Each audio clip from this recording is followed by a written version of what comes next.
Il ne s'agit pas d'établir une hiérarchie entre les sexes ou d'attribuer la supériorité à l'un ou l'autre, mais d'observer un phénomène contemporain dans lequel les individus, quelle que soit l'identité, se sont éveillés à une conscience plus large de leur rôle existentiel et de leurs répercussions dans les environs sociaux.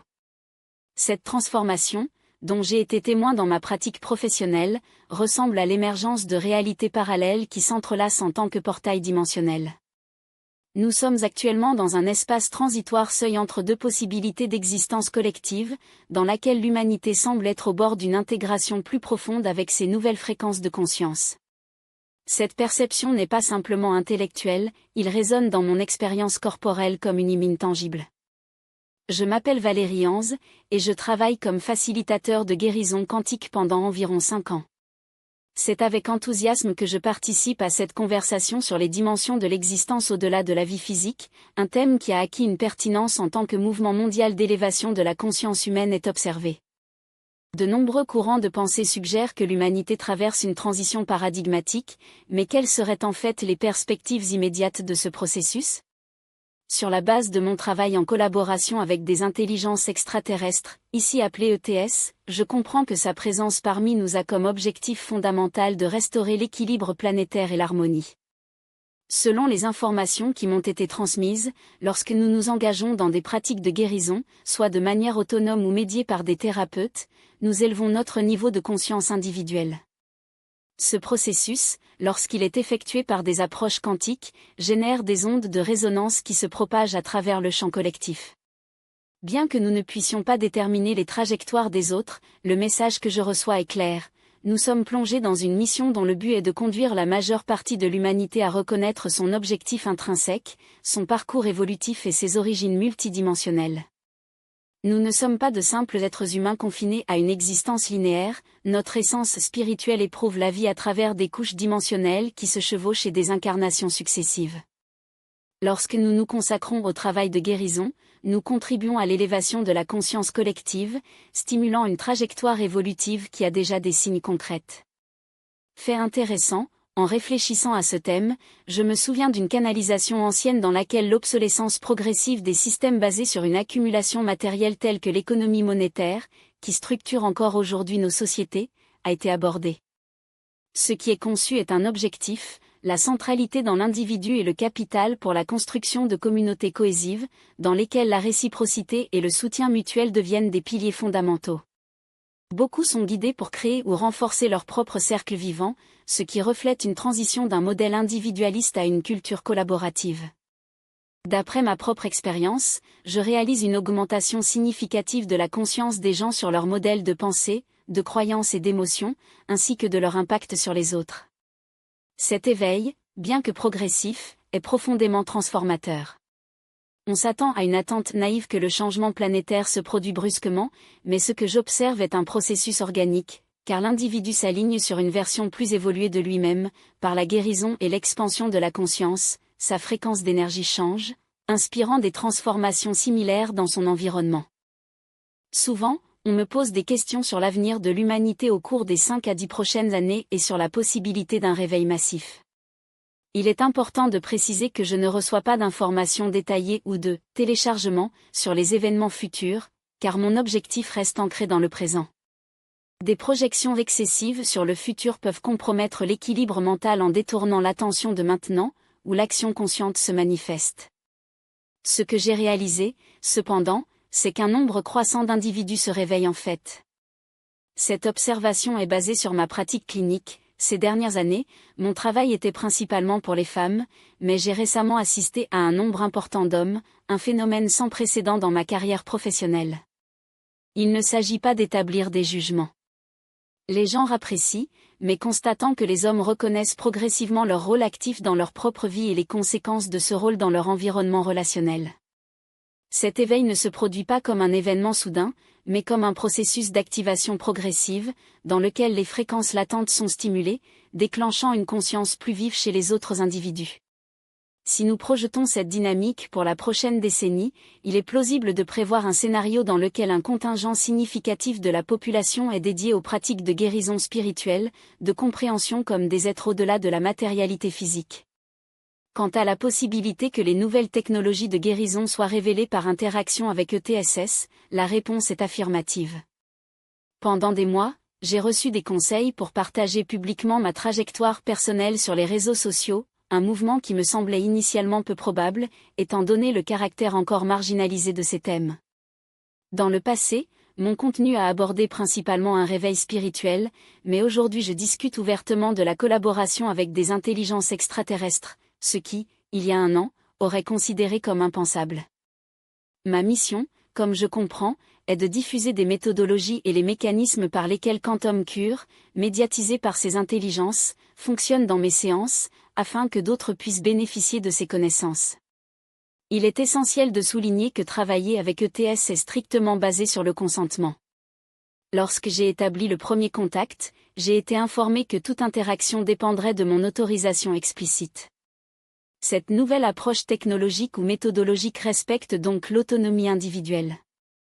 Je crois que ces intelligences veulent que l'humanité reconnaisse son potentiel en tant qu'être conscient, dont l'origine transcende la forme physique, capable de faire du travail de guérison en soi et dans les autres. Beaucoup ont eu des contacts avec ETSS, mais la peur du jugement social, la peur d'être étiqueté comme irrationnel, le silence. Cependant, ils aspirent à ce que ces connaissances deviennent accessibles et normalisées, de sorte que la guérison quantique n'est pas une prérogative experte mais une pratique disséminée. Le but ultime, si je comprends bien, est que la planète monte consciemment à un nouveau niveau évolutif, dans lequel l'humanité est reconnectée avec son essence multidimensionnelle et son pouvoir créatif inhérent. L'ascension à un état de conscience supérieure ne se limite pas à une transformation individuelle ou collective isolée, mais elle découle de la compréhension que les actions entreprises dans ce plan terrestre se répercutent dans tout le cosmos. Cette interdépendance cosmique a été soulignée à plusieurs reprises dans les communications que j'ai établies avec ces intelligences non humaines, ce qui montre clairement que l'évolution planétaire transcende les limites de l'expérience humaine immédiate. C'est donc un processus holistique, dans lequel la guérison du traumatisme et l'expansion de la conscience profitent non seulement à l'individu, mais contribuent également à l'harmonie du tissu multidimensionnel de l'existence. Quant à la possibilité que les traumatismes ou les expériences passées par la vie passée puissent entraver les mises à jour de l'ADN, la réponse, basée sur les observations empiriques et les pratiques thérapeutiques que j'ai développées, est négative. Bien que de telles expériences puissent, en fait, laisser des impressions d'énergie qui se manifestent comme des blocages dans le présent, l'approche de guérison quantique vous permet d'accéder à l'origine de ces normes et de dissoudre leurs effets. Lorsque les travaux de guérison sont effectués, soit par rapport aux souvenirs des incarnations passées, soit au traumatisme de cette existence, il est possible d'entrer dans la chronologie de l'individu à travers un état de conscience élargi, similaire à un tunnel lumineux.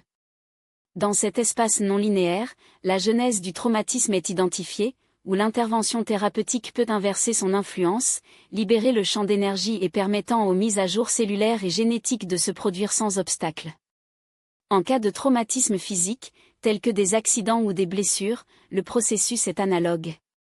En revenant au moment exact de l'événement, par exemple, une chute qui a entraîné une commotion cérébrale et une déconnexion de l'énergie source, il est possible de restaurer l'intégrité du système énergétique de l'individu. Dans une récente expérience clinique, un patient qui avait eu un tel accident a signalé, après la séance de guérison, la restauration immédiate de son lien avec la source, le retour de sa capacité psychique et dissolution de symptômes tels que la brume mentale et la fatigue cognitive. De tels résultats suggèrent que, quelle que soit la nature du blocage, les modalités de guérison avancées sont capables de réparer et de réaliser des normes énergétiques, permettant l'activation de potentialités latentes dans l'ADN. En ce qui concerne la coexistence entre l'humanité et les civilisations extraterrestres dans des délais alternatifs, mes expériences récentes, en particulier le contact avec les Arcturiens en juillet dernier, fournissent des informations révélatrices. Au cours d'un voyage conscient médium, j'ai été conduit à un plan dimensionnel où une société futuriste se manifeste, caractérisée par des structures architecturales élevées, des véhicules aériens et une esthétique irisée, évocatrice des projections utopiques du XXe siècle. Dans ce scénario, j'ai observé une civilisation hybride, dans laquelle les êtres humains et les entités non humaines coexistent en synergie, bien que les premiers aient montré une évolution biologique et spirituelle significativement avancée par rapport au modèle de la Terre actuelle. L'existence de réalités parallèles, dans lesquels cette intégration est déjà une réalité consolidée, a été confirmée par des vues qui ressemblent à des portails dimensionnels. Dans l'une de ces perceptions, je me suis retrouvé devant deux ouvertures lumineuses, symbolisant des lignes temporelles distinctes, l'une représentant le stade actuel de l'humanité, toujours en transition, et un autre, un avenir dans lequel les interspéciques sont déjà pleinement établis. Bien que la matérialisation de ce scénario dans cette dimension ne se soit pas encore produite, la sensation corporelle, une sorte de présage énergétique, indique que nous sommes au bord d'un seuil évolutif. Je crois que l'humanité est dans un processus de préparation, dans lequel l'expansion de la conscience et la dissolution des paradigmes limitantes sont des étapes essentielles pour que cette convergence se réalise. Quant à la relation entre la mémoire de l'âme et les filaments de l'ADN, les informations canalisées par les Andromédans depuis mon premier contact avec cette civilisation sont éclairantes. Selon ces directives, la création d'une grande réalité, c'est-à-dire alignée sur le but supérieur de l'individu, dépend de la construction d'une existence basée sur la connaissance de l'âme, en résonance avec sa fréquence d'origine. Cette perspective évoque une émotion profonde, car l'âme contient des souvenirs et des connaissances qui transcendent grandement la capacité de comprendre l'esprit humain linéaire. Les Andromedans soulignent que la pleine réalisation ne résulte pas de l'accumulation matérielle ou de la satisfaction des demandes égoïques, mais de l'expression authentique des valeurs essentielles de l'âme, ceux qui résonnent avec leur vibration primordiale. Lorsque l'individu vient vivre en cohérence avec cette essence, ou, en termes plus abordables, en alignement avec son moi supérieur et sa mission de l'âme, des transformations se produisent au niveau cellulaire. Dans une expérience personnelle d'autodécouverte, j'ai été guidé pour explorer les normes d'autosabotage qui, pendant des années, ont limité mon potentiel, en particulier dans le domaine professionnel. Dans ce processus, l'autosabotage s'est manifesté comme une boîte sombre, submergée au fond d'un océan symbolique, pleine de déchets d'énergie dense. En l'ouvrant, cependant, je suis tombé sur une lumière radieuse, l'essence même de mes désirs et de mes objectifs dans cette incarnation. La libération de ce modèle s'est produite lorsque j'ai compris que sa persistance était due à la limitation des croyances enracinées dans mon domaine vocal, c'est-à-dire dans l'expression authentique de ma vérité. Les Andromédans ont montré que la restructuration de l'ADN est intrinsèquement liée à la mémoire cellulaire et se reconnecte avec l'identité de l'âme. En vivant en disharmonie avec cette essence, soit en adoptant des objectifs imposés par l'ego, soit par la recherche de validation externe, l'individu éprouve un état de déconnexion qui, indépendamment des réalisations matérielles, génère un vide existentiel. Au contraire, lorsque l'alignement avec le soi supérieur est restauré, l'accès à un réservoir de conscience infinie se déverrouille, ce qui catalyse à son tour l'activation des codes génétiques latents. Ce processus augmente non seulement la fréquence vibratoire de l'individu, mais semble également inverser les effets du temps linéaire, favorisant une sorte de rajeunissement d'énergie. La clé réside donc dans la mémoire, ou, plus précisément, dans le reconditionnement de qui nous sommes vraiment et le but qui nous a amenés à cela. Expérience terrestre. L'un des moyens les plus efficaces d'établir un lien profond avec le soi supérieur et d'accélérer l'évolution spirituelle est de développer une conscience critique de ce qui ne l'est pas. Quelle identité artificielle est supposée au monde? Quels masques sociaux sont adoptés par une obligation ou une attente externe? Dans quels aspects de l'existence y a-t-il un sentiment de blocage, de stagnation ou de déconnexion avec l'essence authentique? En confrontant ces croyances limitantes, enracinées dans le traumatisme, le conditionnement ou les projections des autres, et en rachète la version primordiale de l'être, avant les distorsions imposées par l'expérience terrestre, la possibilité d'un retour au noyau provenant de l'identité ouvre. Ce processus de découverte de soi nécessite un examen rigoureux de l'ego et des dialogues internes autodestructeurs, les remplaçant par un travail thérapeutique qui reconnecte l'individu à leur matrice essentielle, le cœur et l'âme. Ce n'est pas nécessairement une montée, au sens conventionnel, mais un réalignement avec la vérité intrinsèque d'être, un état dans lequel l'authenticité prévaut sur les personnalités construites pour répondre aux exigences des parents, des relations ou des structures sociales. La question fondamentale demeure donc, qui est, en fait, lorsque toutes les couches de conditionnement sont supprimées?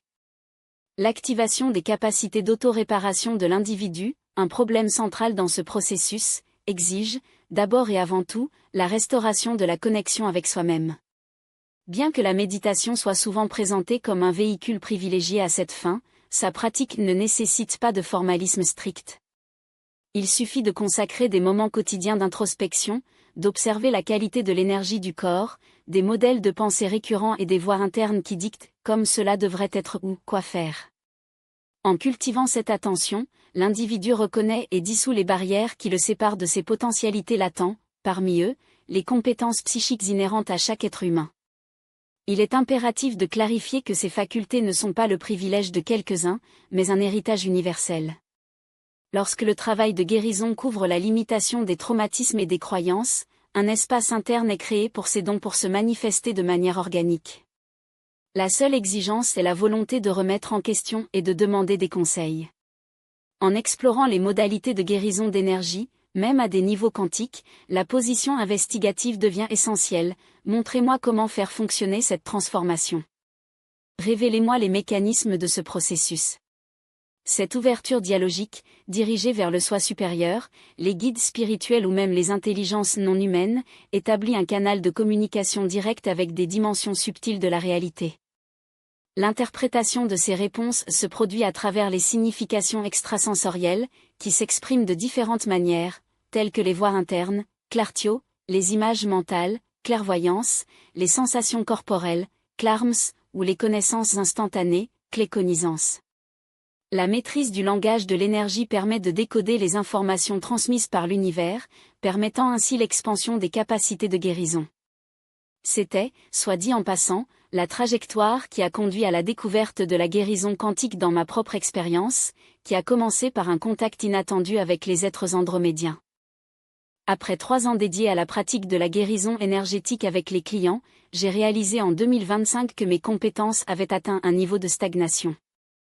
Une intuition profonde a signalé que mon chemin exigeait un approfondissement, une transcendance des frontières alors connues. C'est dans ce contexte que, dans un geste d'ouverture presque ludique, j'ai déclaré « Je suis prêt pour le niveau suivant ».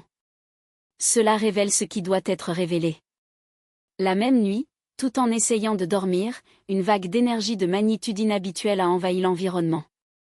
Le sentiment était celui d'une ouverture de portail dimensionnel, comme si l'espace-temps s'était penché autour de moi. L'énergie était si dense et tangible qu'elle semblait possible de le toucher, son son, similaire au buzz d'une turbine, a rempli la pièce d'une intensité presque physique.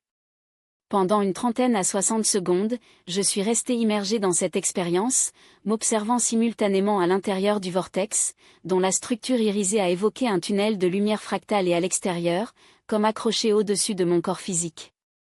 La panique initiale est née de l'interprétation immédiate, je ne suis pas préparé pour un enlèvement. J'ai des enfants. Je ne peux pas les abandonner. J'ai ensuite recours au guide d'empilement des protocoles de protection de l'énergie habituelle, à fermer des portails, mais l'énergie persistait, immuable dans sa présence écrasante.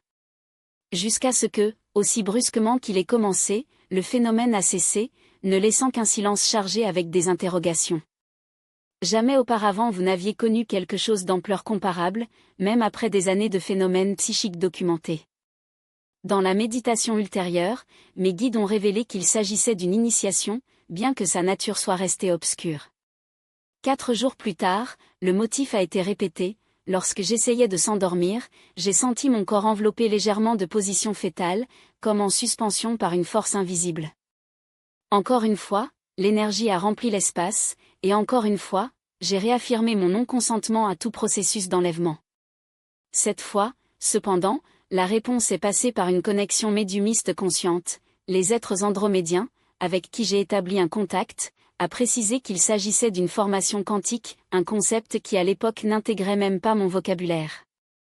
Au cours de ce processus, les andromedans ont élucidé la nature du travail effectué, une reprogrammation subconsciente et une restructuration du code génétique, des concepts qui, bien qu'innovants, semblaient intrinsèquement familiers à ma conscience.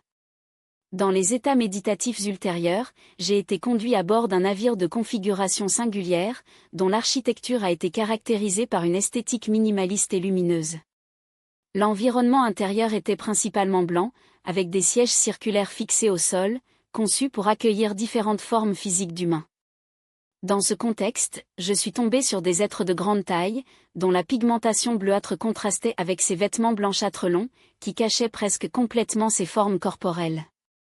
Ses grands crânes et ses yeux disproportionnels ont transmis une profondeur cosmique, comme si, en les regardant, il était possible d'effectuer la totalité de l'univers reflété dans leur iris.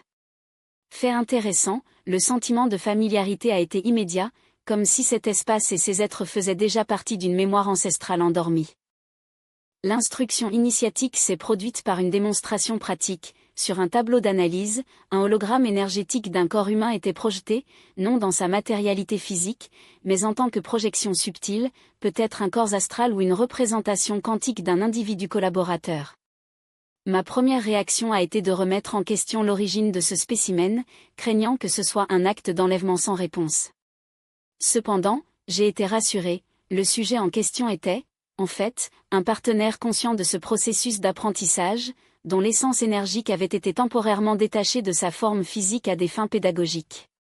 En observant ce corps translucide, j'ai réalisé la capacité de pénétrer des couches anatomiques avec une précision millimétrique, muscles, organes, tissus et même structures cellulaires, comme si ma conscience pouvait transcender les barrières de la perception ordinaire.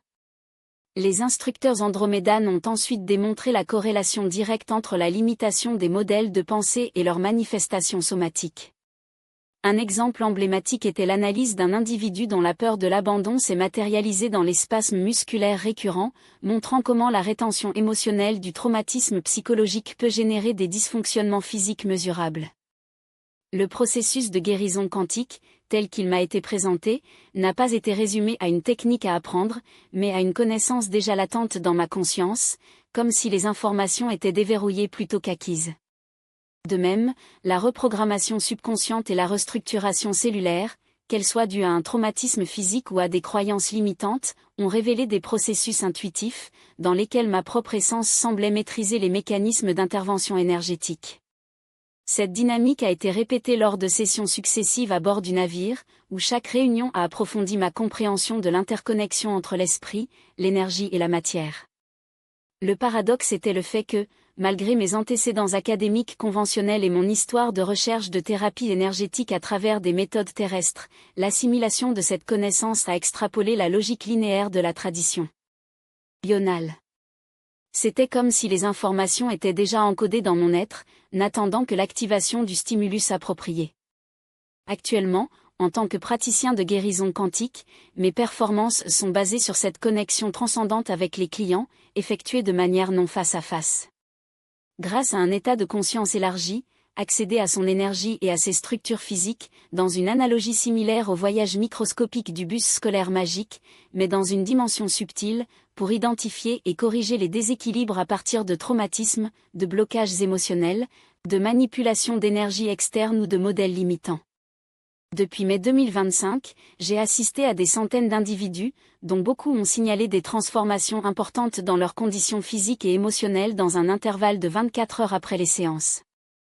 L'efficacité de cette méthode, tout en remettant en question les paradigmes conventionnels, réaffirme sa légitimité en tant que modalité thérapeutique tangible et percutante. Le message que je veux transmettre est que l'interaction avec les civilisations extraterrestres, en particulier les Andromédans et les Arcturiens, n'est pas un privilège restreint, mais une possibilité accessible à tous ceux qui cherchent à étendre leur conscience. Ces êtres démontrent un véritable intérêt à collaborer avec l'humanité, partageant des technologies de durcissement avancées et des connaissances qui peuvent catalyser notre évolution collective. La façon d'établir ce contact commence par la connaissance de soi, le développement de compétences psychiques latentes, l'exploration de sa propre essence, surtout, le consentement conscient à une connexion conforme au bien plus grand. Pour ceux qui souhaitent commencer ce voyage, je recommande la pratique méditative comme un portail d'accès, invoquant toujours la présence d'êtres qui opèrent sous les principes de l'amour inconditionnel et de la sagesse divine. Il est également possible de demander la médiation du soi supérieur pour faciliter le contact avec des entités extraterrestres capables d'aider à des processus de guérison ou d'apprentissage spécifiques. La clé réside dans l'intentionnalité, en émettant une invitation claire et respectueuse, la possibilité d'un dialogue transformateur, dont le but ultime est que l'avantage individuel et collectif est ouvert. Je ferme ce récit avec une profonde gratitude pour l'opportunité de partager cette trajectoire, réaffirmant que la guérison quantique et la collaboration interstellaire ne sont pas de simples abstractions, mais des réalités palpables à la portée de ceux qui sont prêts à les explorer. Pour ceux qui s'intéressent aux séances ou s'approfondissant dans ce domaine, mon travail est disponible dans valray.com, ainsi que sur mes plateformes numériques, où je continuerai à diffuser ces connaissances pour une conscience élargie.